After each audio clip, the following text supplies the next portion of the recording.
Asia কাপে শ্রীলঙ্কার বিপক্ষে আবুধাবির শেখ জায়েদ ক্রিকেট স্টেডিয়ামে টসে হেরে ব্যাট করতে নেমে বাংলাদেশ ইনিংসের শুরুটা ছিল বিভীষিকাময়। প্রথম 2 ওভারে কোনো রান না তুলে 2 ওপেনারকে হারায় দল, যা বাংলাদেশের টি-20 ইতিহাসে প্রথম।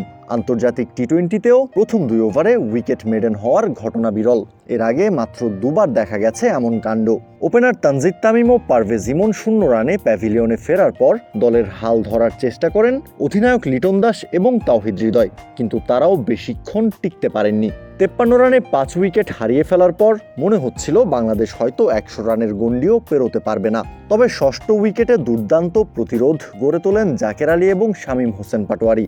তাদের অবিচ্ছিন্ন 86 রানের জুটিতে ভর করে বাংলাদেশ শেষ পর্যন্ত 20 ওভারে 5 উইকেটে 139 রানের লড়াকু সংগ্রহ পায়।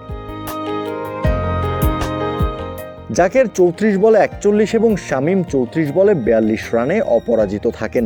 তবে ইনিংসের শেষ দিকে এই 2 ব্যাটার হাঁসফাঁস না করলে বাংলাদেশের সংগ্রহ আরও বড় হতে পারত।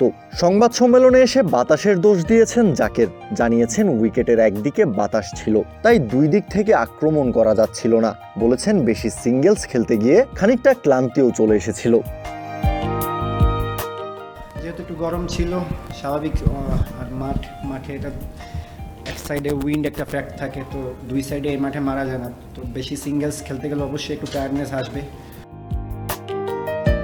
লিটন ছাড়া বাংলাদেশের আর কোনো ব্যাটারি ধারাবাহিকভাবে রান করতে পারছেন না। এক একদিন এক একজন ভালো করছেন, ফলে দলও নিয়মিত ভালো শুরু করতে পারছে না। বিশেষ করে ওপেনাররা ভালো শুরু এনে দিতে পারছেন না কোনো ম্যাচেই। এশিয়া কাপের প্রথম 2 ম্যাচেই মোটা দাগে ব্যর্থ হয়েছেন পারভেজ ইমন এবং তানজিদ তামিম। জাকের মনে করেন লঙ্কানদের বিপক্ষে হাতে উইকেট না থাকায় রিস্ক নিতে পারেননি তারা। শ্রীলঙ্কার বিপক্ষে বাংলাদেশের পুরো ব্যাটিং ইউনিটই কলাপস করেছে।